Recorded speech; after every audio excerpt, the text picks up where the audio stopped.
South Carolina Congresswoman Nancy Mace is one of the most corrosive Trump sycophants there are. And I think she's actually worse than MTG. And the reason why I say that is because she doesn't come across as belligerent as MTG.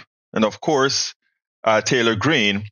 Everybody knows she's a charlatan, but Macy Grace can kind of put her foot in two camps. One that makes one think she's moderate, the other one that makes one think she is a Trump sycophant. But the reality is she's wherever the wind blows. This is a woman who, unfortunately and sadly, was sexually assaulted, was raped. But at the same time, she comes out and supports Donald Trump, who has been found liable for rape. And the only reason he probably wasn't done criminally is because of statute of limitations and that sort of a thing. But she talks about women not coming forth because of the shame that they would feel, and then goes ahead and support someone who in effect is shaming someone who he raped, and she supports that one. I want you to listen to this exchange between her and George Stephanopoulos, because I have to commend George for not falling back when she tries to flip the switch and make it seem like he is shaming her, a rape victim. But what he did is he insisted, how can you of all people, support a character like Donald Trump? Check this out, and then we'll take it on the other side. South Carolina Congresswoman Nancy Mace, a Donald Trump supporter who gave candid and courageous testimony about her own experience as a rape victim weeks before launching her run for Congress in 2019. From some of us who've been raped, it can take 25 years to get up the courage and talk about being a victim of rape. And the first thing that happens when a woman comes out in public and says she's been raped, what is the first thing out of someone's mouth? Is that it didn't happen. This is why women do not come forward. They are afraid. Congresswoman, thanks for joining us this morning. You've endorsed Donald Trump for president. Judges and two separate juries have found him liable for rape and for defaming the victim of that rape. How do you square your endorsement of Donald Trump with the testimony we just saw? Well, I will tell you, I was raped at the age of 16. And any rape victim will tell you, I've lived for 30 years with an incredible amount of shame over being raped. I didn't come forward because of that judgment and shame that I felt. And it's a shame that you will never feel, George. And I'm not going to sit here on your show and be asked a question meant to shame me about another potential rape victim. I'm not going to do that. It's actually not about shaming you. It's a question about Donald Trump. No, you are shaming me. You've endorsed Donald Trump for president. Right. Donald Trump has been found liable for rape by a jury. Donald Trump has been found liable for defaming the victim of that rape by a jury. It's been affirmed by a judge. It was not a criminal court case, number one. Number two, I live with shame. And you're asking me a question about my political choices, trying to shame me as a rape victim, and I find it disgusting. Doesn't it make it harder for women to come forward when they? It makes it harder when other women joke about it, and she's joked about it. I find it offensive, and I also find it offensive that you're trying to shame me with this question. I'm not trying to shame you at all. In fact, I have dealt with this for 30 years. You know how hard it was to tell my story 5 years ago when they were doing a fetal heartbeat bill and there were no exceptions for rape, incest, or rape or incest in there. I had to tell my story because no other woman was coming forward. No rape victims were represented. And you're trying to shame me this morning. I'm just asking. And I find it offensive. And this is why women won't come forward. Women won't come forward because they're defamed by those who perpetrate rape. Donald Trump, they are judged and they're shamed. And you're trying to shame me this morning. I think it's disgusting. I'm not shaming you at all. I told my story. It took me 25 years to tell my story. I was judged for it. I still get judged for it today. I'm asking you a very simple question. And I answered it. You're shaming me for my political choices. I'm asking you, Well, you're welcome to say that, but you have to answer the question. Why are you supporting someone who's been found liable for rape? I just answered your question. What is the answer? He was not found guilty in a criminal court of law.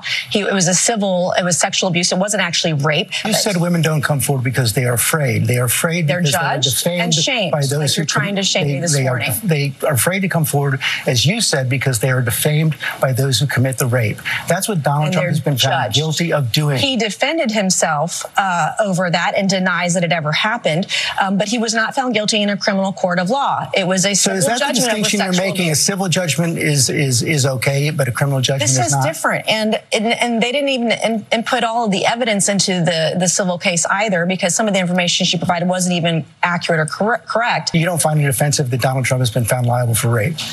I find it offensive as a rape victim that you're trying to shame me for my political choices. If you want to defend a woman who made a mockery out of rape, then you go ahead and do that. I'm not going to do that. Well, actually, what you're doing is defending a man who's been found liable for rape. I don't understand how you can do that. Not in a criminal court of law. This was a civil judgment over sexual abuse, not rape, by the way, and she made a mockery out of it. Can we pull up the Washington Post headline right there? In fact, it has been shown to be rape. The judge affirmed that it was, in fact, rape. Donald Trump was found to have committed rape. That's just a fact. That is a civil judgment, not a criminal court. They're two very different things, and you know better. Well, I just showed you the facts. You know better. You show that you're very comfortable with what Donald Trump has done. And what you've done is offensive to women who've been raped. What you've done this morning is offensive. We'll let the viewers decide about that. Let's talk about January 6th. You had just been sworn into Congress on January 6th. You voted to certify the election, and you said Donald Trump must be held accountable for the violence right after the riot. Let's show that. We've got to hold not only the president accountable and ensure that he doesn't hold office again in the future, but also we need to hold members of our Congress, even in my own party, accountable for the rhetoric and the actions that led up to Wednesday's events. You said he should never hold office again, so why are you supporting his run for president? Well, I listened to my voters. I listened to my voters in South Carolina, and they've moved beyond January 6th. I said my piece on January 6th. I was very clear about how I felt about it.